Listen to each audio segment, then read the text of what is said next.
Oi, aqui é o Bill. Eu sou de Alabaster, Alabama. Vim para Salt Lake City e visitei a fazenda Red Poppy. Gostei muito do passeio. Obrigado. Incrível. Reed e seus amigos acharam que seria divertido subir no nosso balanço bem alto e ver se conseguiam chegar mais alto do que os painéis solares. Eu tive que dar uma ajudinha para ele. E isso deixou eles um pouquinho assustados, mas eles se divertiram. Meu Deus! Isso é tão assustador. Faço o que eu fiz. Eu movi isso.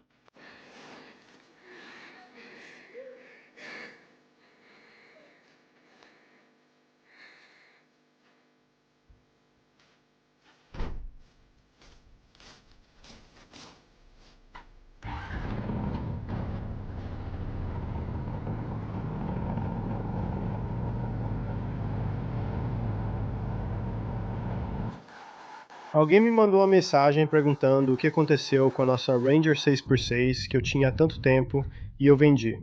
E eu estou procurando um novo side-by-side. E, no momento, estou usando os quadriciclos para me locomover pelo lugar. Mas antes que o tempo mude, eu realmente preciso avançar na pequena cabana pioneira que eu queria terminar neste verão. E para conseguir terminar, preciso resolver as vigas do piso e depois colocar um assoalho nela. E então eu posso começar a me preocupar com o preenchimento das frestas e todas aquelas coisinhas dos acabamentos.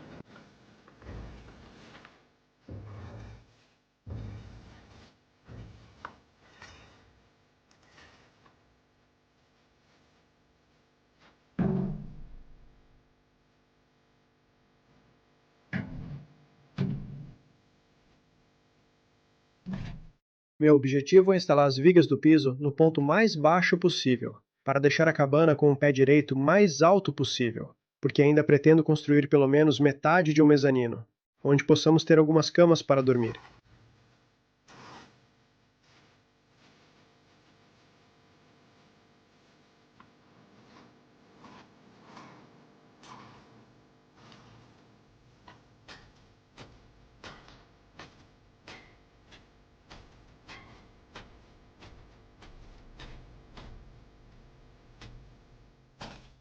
Como o terreno é levemente inclinado, tive que cavar um pouco de espaço para as duas vigas traseiras, mas as duas da frente têm espaço suficiente para encaixarem direto no lugar. Depois vou calçá-las, para que não haja movimento quando eu colocar o piso. Mas deu um pouco de trabalho quebrar toda a argila para abrir o espaço que preciso para colocar as vigas do piso no lugar.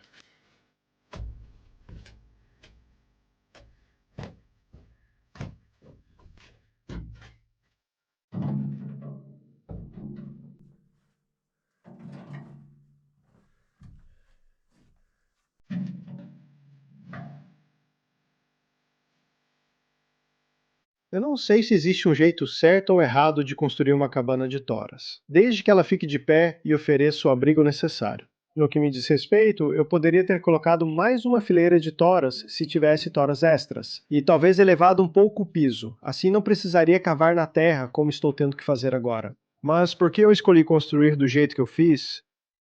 Agora eu tenho que descobrir como fazer essas vigas funcionarem.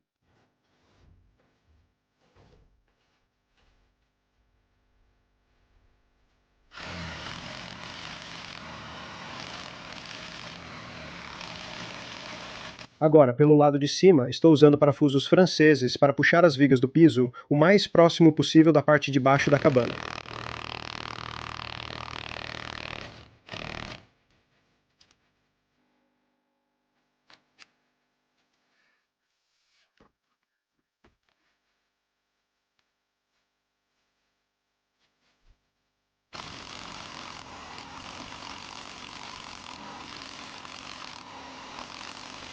Assim que eu colocar todas as vigas do piso no lugar, vou cortar o excesso das vigas para que não possam ser vistas de fora, e depois vou esconder com algumas pedras.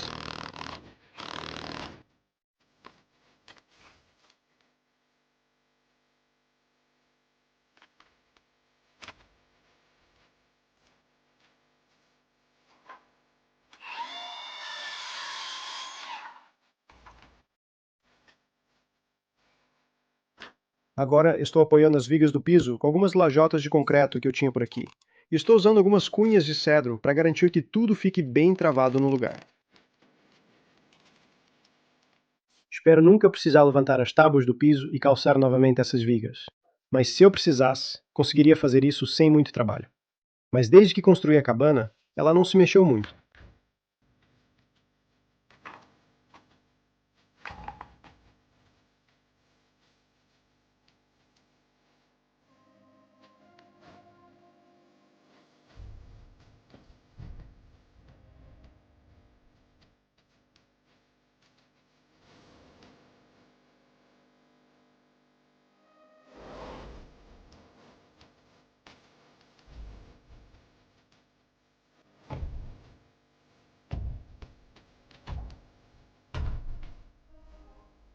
Assim que eu terminar todas as vigas do piso e colocar o assoalho, vou lixar e limpar todos os troncos antes de me preocupar com o preenchimento das frestas. Quero tentar limpar esses troncos o melhor possível porque, mais uma vez, eles já foram usados antes e já estão por aí há um tempo, e quero deixá-los com a melhor aparência possível.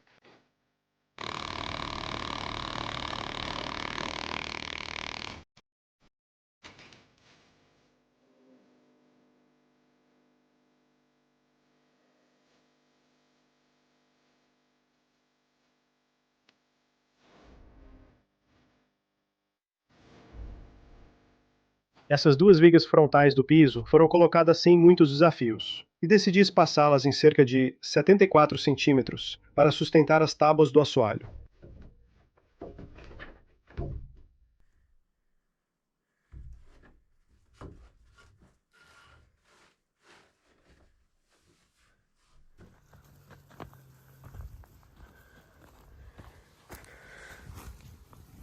Vamos lá, desce aqui, vamos. Volta pra lá. Calma, calma, calma, calma. Calma. Dita, isso, pronto. Assim está melhor.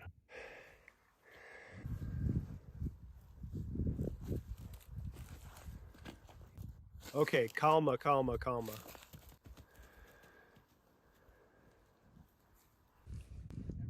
De vez em quando eu tenho um filhote de cervo de 1 ano que eu preciso cortar os chifres dele. Você pode ver esse carinha ao lado dele.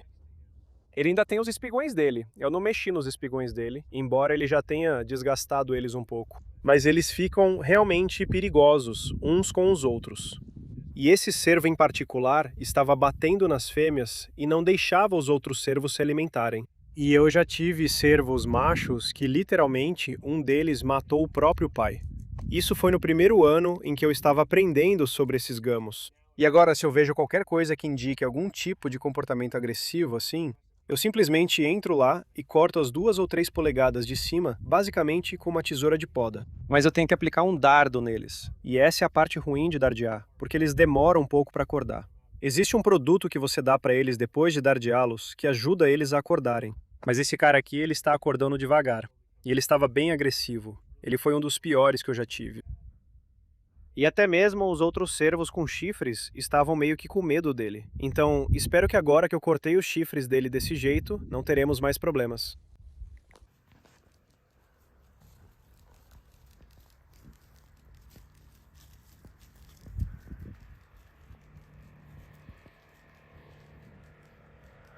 Aquela ali à esquerda é a mãe dele. Ela não gosta disso. Seja lá o que está acontecendo com ele, ela não gosta.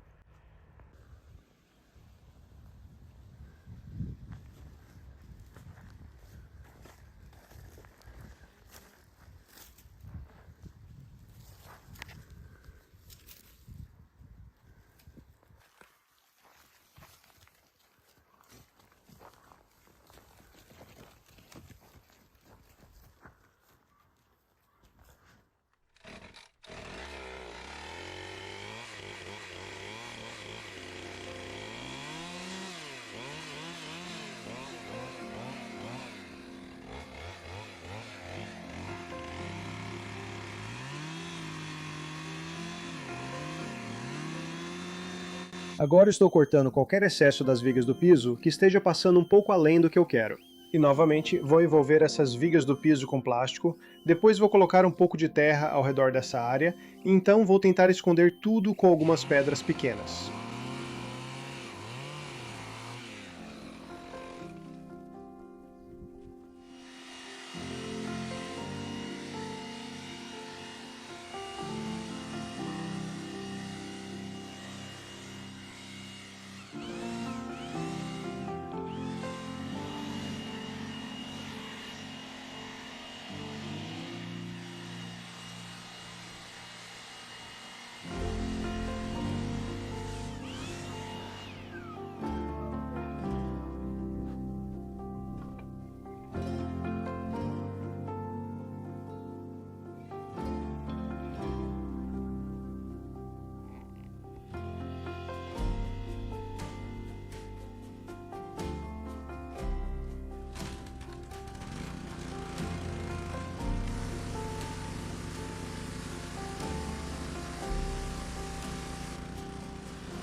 O assoalho de 1x12, que eu gosto de usar em toda a propriedade, em diferentes projetos, eu realmente não quero que ele fique molhado, então vou lavar a cabana com uma lavadora de alta pressão, o melhor que eu puder mais uma vez, e tirar toda a sujeira solta e tudo mais, antes de começar a colocar o assoalho.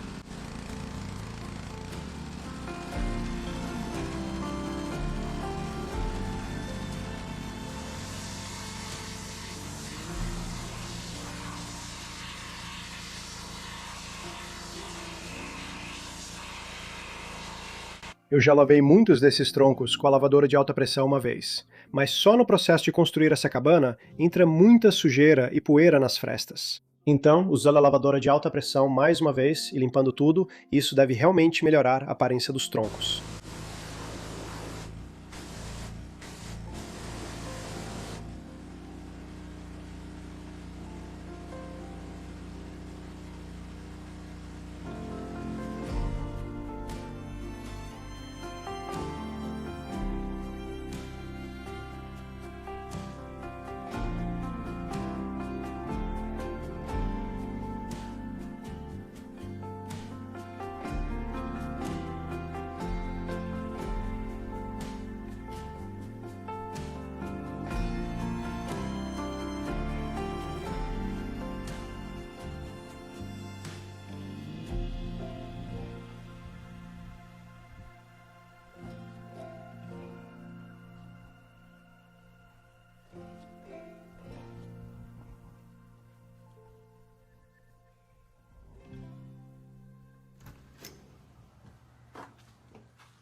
É hora de começar o piso, mas cada uma dessas tábuas precisa ser limpa um pouco antes que eu possa pensar em instalá-la como piso, já que eu vou andar em cima dela.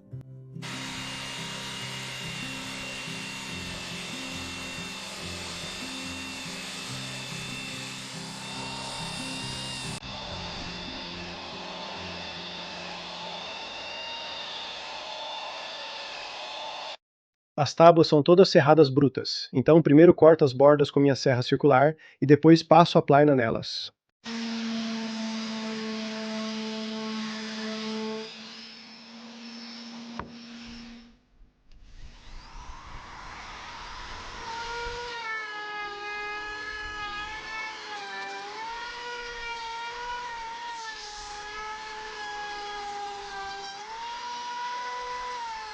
Depois de apainar as tábuas, preciso usar a tupia nelas para encaixá-las como shiplap, assim não ficam vãos.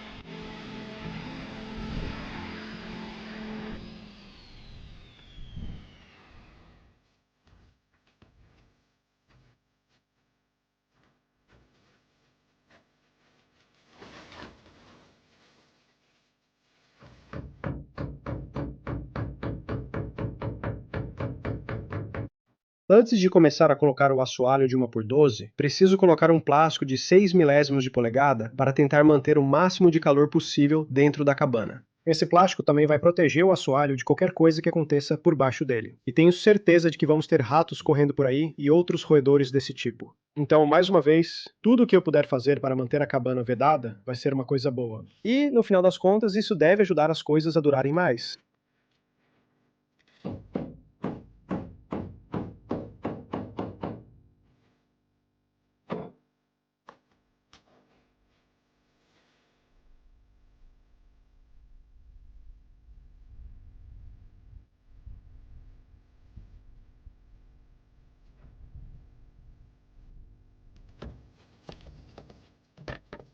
Agora vamos descobrir se instalei tudo na mesma altura ou se vou ter que calçar aqui e ali.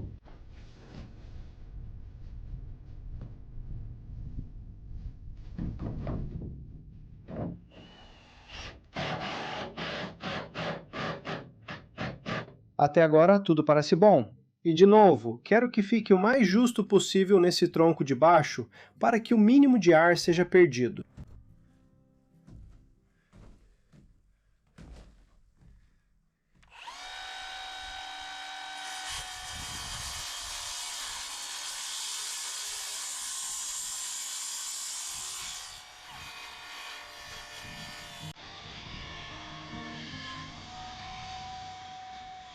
Se eu comprasse tábuas de 1 por 12 já aplanadas, acabadas, perfeitas e prontas para instalar, só posso imaginar o quão caras elas seriam. Essas tábuas acabam me custando cerca de 16 a 17 dólares cada, mas eu preciso limpá-las antes de poder instalá-las. Mas eu não me importo de fazer isso, porque eu gosto de lixar e deixar as marcas da serra, mantendo elas um pouco rústicas.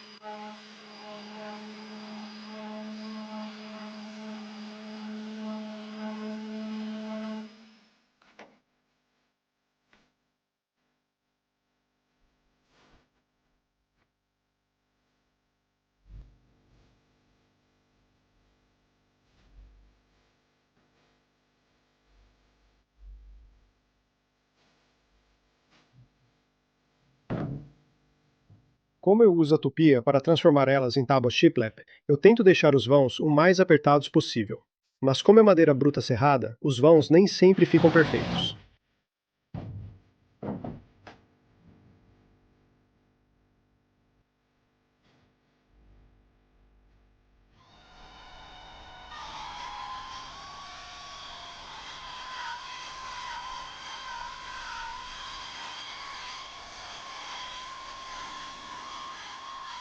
De novo, eu passo a serra circular na borda primeiro e depois uso a plaina, mas tento não tirar muito material. E aí eu uso algumas lixadeiras diferentes. Mas de novo, eu tento deixar as marcas da serra na madeira, ao mesmo tempo em que deixo ela limpa o suficiente para poder andar sem se preocupar com farpas. E por fim, o que eu faço é passar minha tupia para cima e para baixo dos dois lados.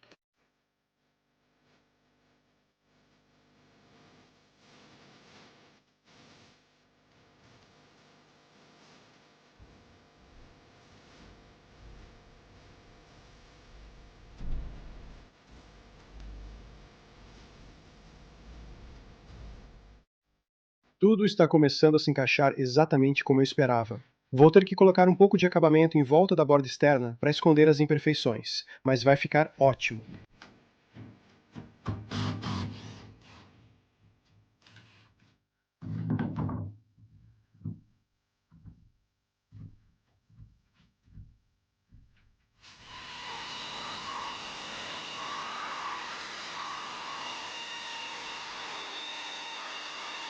Cada uma dessas tábuas me leva quase 45 minutos para transformar em piso utilizável. E isso leva muito tempo e é pesado para os meus braços, para os meus cotovelos e tudo mais. Mas o resultado final é incrível, porque dá para ver as marcas da serraria, mas ainda assim dá para andar em cima.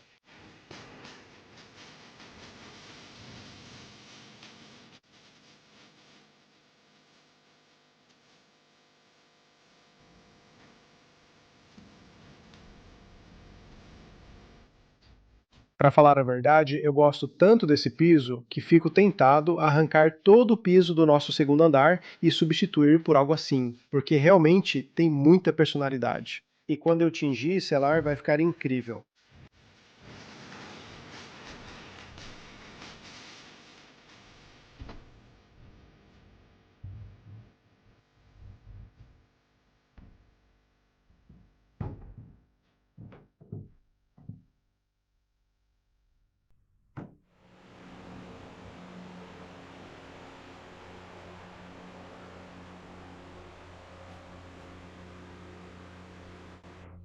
Então, cerca de 1 hora e meia atrás, recebi uma ligação desesperada da Kelly.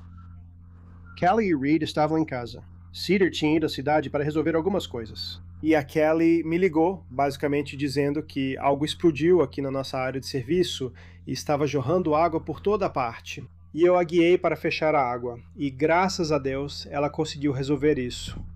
Mas parece que o fundo do recipiente, aqui no meu, filtro azul grande rachou e começou a vazar. E a parte mais assustadora de tudo isso é que estava jorrando água aqui, eu suponho, bem em cima das baterias. E, claramente, não queremos água entrando nos nossos eletrônicos aqui dentro. Essa é a única parte da nossa casa que eu voltaria e mudaria se pudesse. Eu não colocaria os controles solares na mesma sala que o nosso sistema de filtragem de água, mas agora já foi. Agora eu preciso desmontar isso e descobrir se tenho as peças certas para consertar, porque as lojas vão fechar daqui a pouco e eu preciso me apressar para restabelecer o abastecimento de água. Então,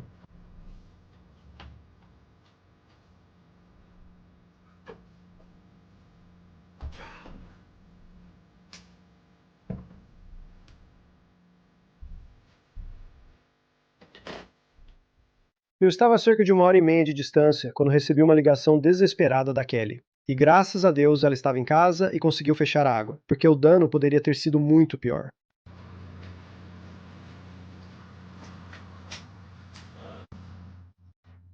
Parece que o fundo se soltou de vez do filtro, o que é totalmente inesperado, para dizer o mínimo. Mas graças a Deus não foi pior.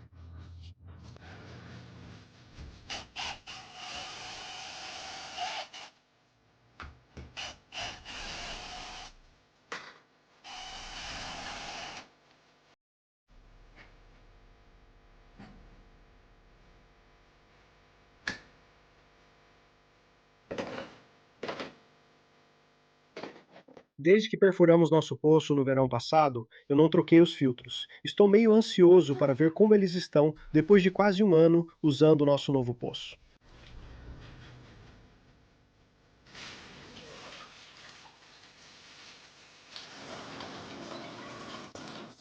Então, eu não esperava que estivesse tão escuro assim.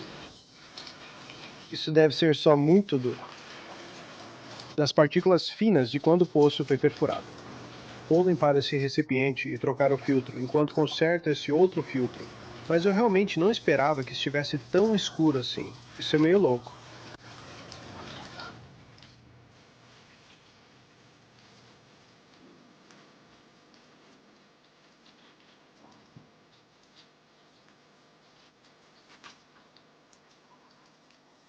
Quando a gente usava o poço raso, eu trocava os filtros com muito mais frequência, mas parece que uma vez por ano é o suficiente para o poço novo. Então era isso que estava no fundo do filtro. Eu imagino que isso seja resíduos finos da época em que perfuraram o poço.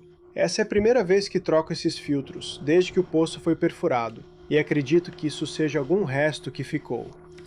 Então, da próxima vez que eu trocar esses filtros, vou ter que verificar de novo e ver se ainda temos mais desses resíduos assim. Mas fora isso, a nossa água tem sido incrível. Na verdade, percebi quando tirei aquele outro filtro que quase não tinha água dura passando. Nossa água definitivamente ficou mais macia desde que perfuramos o novo poço. Então, por um lado, aquele filtro lá em cima que quebrou, eu usava ele para pegar qualquer coisa que saísse do aquecedor de água, qualquer cálcio ou coisa assim que saísse do aquecedor de água. E quase não tinha nada dentro dele, mas o nosso filtro principal de sedimentos parece quase areia, o que faz sentido por causa das rochas que eles tiveram que perfurar para colocar o nosso revestimento lá embaixo. Então eu tenho que descer agora e pegar algumas peças antes que a loja de suprimentos feche e ver se eu consigo montar tudo isso de novo.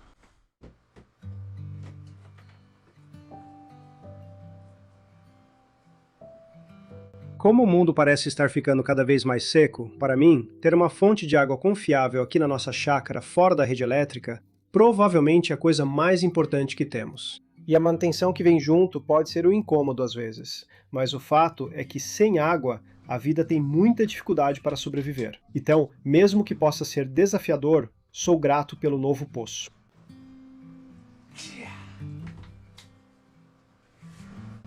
Certo, já coloquei tudo de volta no lugar e consertei.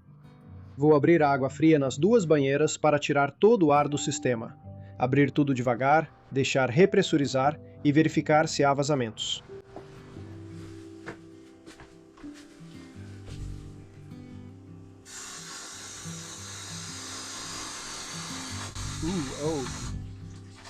Bem aí. E eu aperto.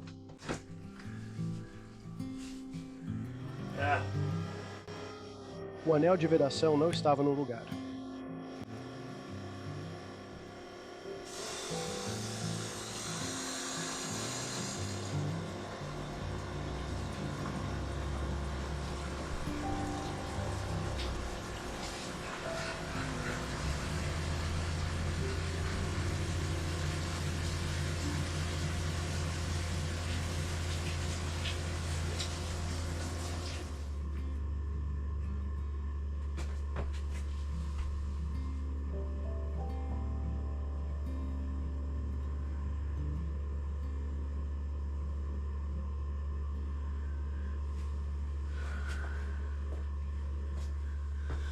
Quando a Kelly me ligou inicialmente, fiquei preocupado que fosse esse filtro ultravioleta de aço inoxidável. Ela disse que algo explodiu e estava jorrando água por todo lado. E acho que a última coisa que imaginei que pudesse acontecer era que fosse o fundo desse grande compartimento azul do filtro. Mas com certeza foi isso mesmo. E é isso que eu ganho por comprar uma marca genérica. Isso não é um... Eu não acredito que isso seja um Watts. Watts é a empresa que fabrica o porta-filtro azul grande. E nesse não era um filtro Watts. E vai ser a última vez que eu compro compartimento de filtro de marca genérica por esse motivo. Esse novo compartimento de filtro é para um filtro de 3/4 de polegada. É um filtro menor, mas novamente tudo o que ele faz é reter o cálcio e o magnésio, qualquer resíduo mineral que saia do aquecedor de água.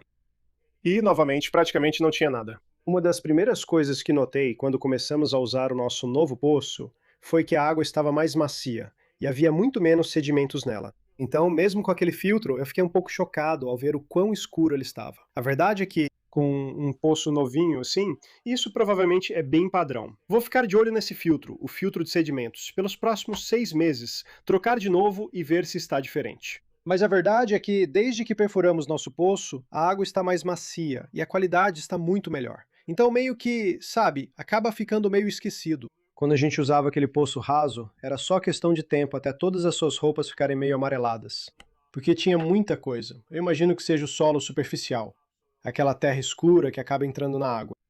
E colocando esses filtros de sedimentos lá, ajudava, mas não importava o que você fizesse, tudo acabava ficando meio amarelado com o tempo. Então, desde que instalamos nosso novo poço, eu realmente não esperava encontrar muita coisa nesse primeiro filtro de sedimentos. Se você consegue ver isso, é quase como uma areia preta, um pouco de areia grossa. E eu estou supondo que isso é exatamente o que saiu do fundo do poço. Não é, quero dizer, é duro, é pedra. Provavelmente, sabe, eles, quando perfuraram aquele poço, tiveram que perfurar muita pedra. E eu estou supondo que é isso que é. Então, de qualquer forma, problema resolvido. Vou limpar minha bagunça e seguir para outras coisas.